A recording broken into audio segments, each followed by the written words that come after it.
Pessoal, bom dia, tudo bem? Estou aqui com o Lucas Witzel, é um especialista em mercado de energia, atende diversos segmentos que consomem energia, a parte do Mercado Livre. Estou com a Célia Martins, minha sócia, eu, Paulo Freitas. Nós vamos tentar aqui num bate-papo, uma distância mínima aqui, né, da Organização Mundial do Comércio, né, da Saúde. Então eu estou brincando aqui, mas nós achamos melhor trazê-lo do que nós tentarmos aí digerir o que ele poderia nos passar junto com a parte jurídica. Então o Lucas vai passar um pouquinho desse cenário que ele está vivendo agora, que por mais que já tenha vivido algo semelhante na crise de alguns anos atrás, nada semelhante ao que está acontecendo, né, Lucas? Então, primeiramente, obrigado aí por você ter vindo, para nós é um prazer aí tê-lo aqui mais uma vez. Então, a gente queria que você explicasse mais ou menos o que você acha que o mercado está tendo, tem segmento que está assim, tem segmento que está assado, o que você pode falar para nós? Bom, obrigado aí pela parceria com vocês, a gente sempre junto buscando trazer informação para os nossos clientes, amigos aí. Bom, o mercado como um todo tem sido afetado, né? O Brasil, como todo mundo tem acompanhado, esses decretos têm afetado muito a rotina das empresas, das famílias, e isso tem afetado de uma forma muito grave o setor elétrico, né? Nas últimas semanas nós presenciamos o fechamento dos shopping centers, indústrias tendo a sua rotina alterada, diminuição de consumo, e isso trouxe um impacto muito grande na carga do setor como um todo. Nós tivemos uma queda superior a 10% na última semana, e a previsão é que essa carga continue caindo. E essa redução de carga traz um impacto financeiro também no setor, porque o preço da energia ele é balizado por alguns fatores, principalmente climatológicos, e a carga, a demanda por energia. Caindo a demanda, o preço hoje acabou indo para o mínimo possível do preço de liquidação de diferenças, que é o preço do mercado. Então hoje os consumidores, eles estão, principalmente os grandes consumidores do Mercado Livre, estão tendo que lidar com uma situação de sobra de energia e tendo que vender essas sobras de energia a um preço muito inferior ao preço de compra. Então isso tem demandado algumas discussões quanto a algumas cláusulas contratuais, né? Os contratos de energia, tanto o contrato com a distribuidora, o contrato do uso do sistema de distribuição, ele prevê uma cláusula de fortuito de força maior, assim também como o contrato de compra de energia no ambiente livre também prevê essas cláusulas. Então, acho que a nossa discussão aqui é sobre: será que cabe uma redução contratual nesse momento? Existem pessoas que realmente foram impactadas por um decreto, existem empresas que foram impactadas pela economia, por uma queda de demanda, existem empresas que estão sofrendo porque seus funcionários não querem ir trabalhar. Então tem uma conjuntura de fatores que tem gerado essa diminuição do consumo, e essa diminuição do consumo tem gerado um prejuízo tanto para os consumidores quanto para comercializadoras e geradoras. E algumas empresas, por uma questão de fluxo de caixa, têm optado por acionar uma cláusula de fortuito de força maior, ou renegociar com a distribuidora, ou deixar de pagar uma fatura. Acho que seria interessante, dentro aí da área de vocês, aí, explicar um pouquinho o que vale, o que não vale, o que se encaixa, o que se não encaixa nessa diminuição e renegociação de contratos, né? Só para te lembrar, a Célia gravou um vídeo a respeito disso: boa-fé contratual, princípio da preservação do contrato, caso fortuito, força maior, caso fortuito interno, caso fortuito externo. Então, a Célia tem uma opinião feita para alguns segmentos, para alguns casos.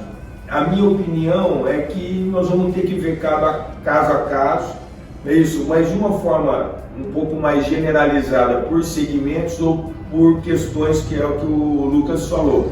Olha, eu tive porque houve um impacto porque o meu funcionário não foi, ou porque o shopping fechou, ou porque eu tenho uma comercialização menor. Então eu queria que a Célia comentasse um pouquinho. Olá a todos. Como o Paulo falou, e na verdade fomos nós dois, né, Paulo, que gravamos o vídeo, quando nós falamos um pouquinho a respeito do impacto, né, que isso está gerando nos contratos. Hoje, de forma específica, nós estamos falando dos contratos de energia.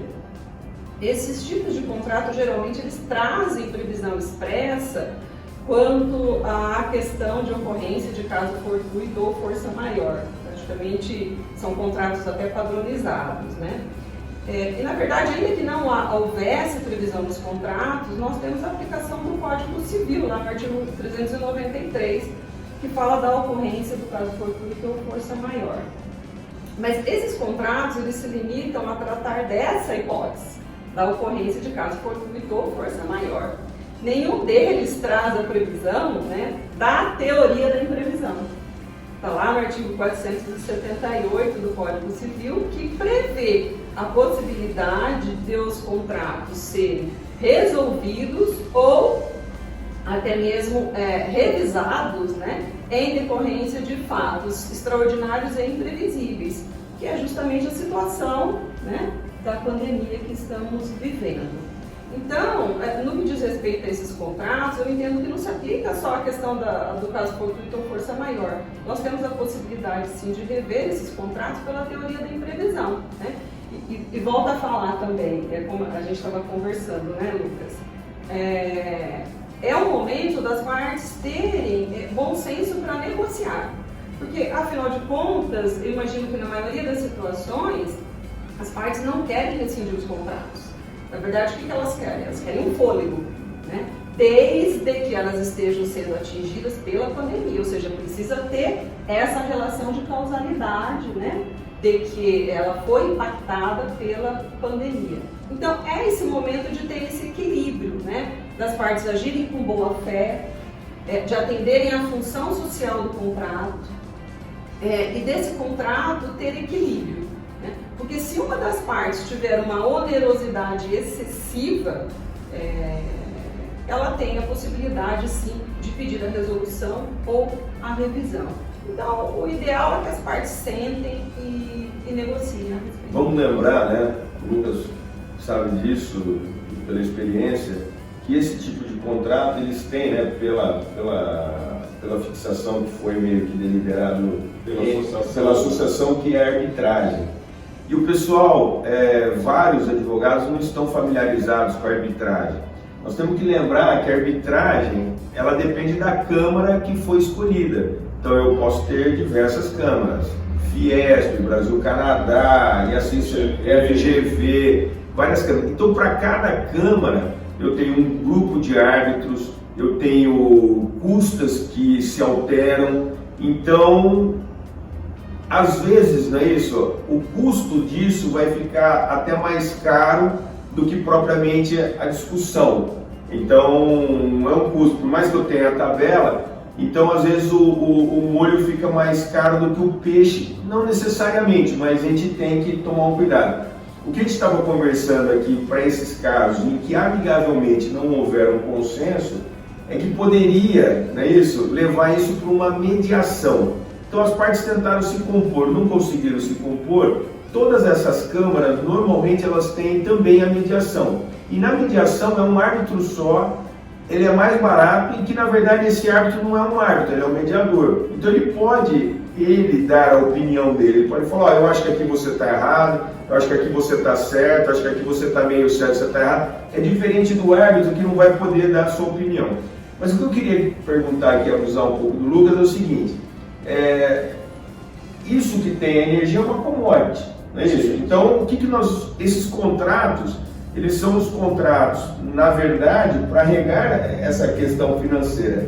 Então nós temos que lembrar, que é o que você comentou agora há pouco, mais ou menos assim, tem quem vai vender essa energia, ele pagou caro, não é isso? Porque ele tinha uma demanda que ele imaginava ter e essa demanda foi menor. Como ele combinou aquela demanda maior, ele vai ter que vender esse excesso. Como esse excesso está um valor menor no mercado, ele vai ter um suposto prejuízo. Então, o que ele quer? Ele quer renegociar com a distribuidora isso.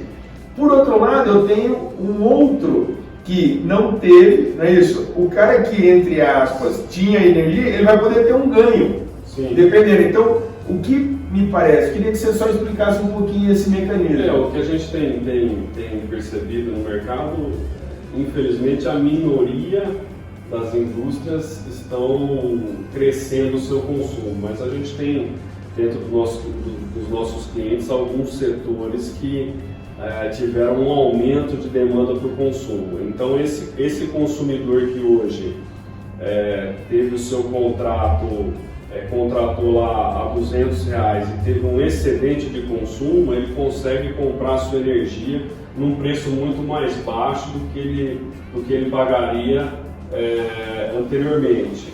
Agora, a maioria dos consumidores que compraram contando com uma projeção de produção e tiveram uma sobra de energia, acabam tendo um prejuízo, uma perda financeira com essa cessão do contrato de energia, com essa revenda de energia. Então é uma questão até que nós comentamos que se a situação fosse contrária, então supondo aqui que o preço de energia hoje tivesse disparado R$500 lá, próximo ao teto do preço de liquidação de diferenças, esses consumidores que hoje estão tendo sobra, eles teriam um lucro com essa venda de energia e talvez nenhum desses consumidores estariam alegando nada, estariam todos felizes ali recebendo a sua energia e comercializando no mercado. Talvez quem estaria chorando seriam os comercializadores. Então, eu vejo que o importante é realmente ter esse equilíbrio, né? Sentar todo mundo, renegociar, ver qual é o ponto de equilíbrio para que não haja nenhum estresse generalizado no mercado, porque se o consumidor acaba pedindo uma redução para o comercializador vai ter que repassar isso para outro comercializador, para o gerador, e acaba sendo um efeito cascata aí que pode ser danoso para todo o setor. Então é importante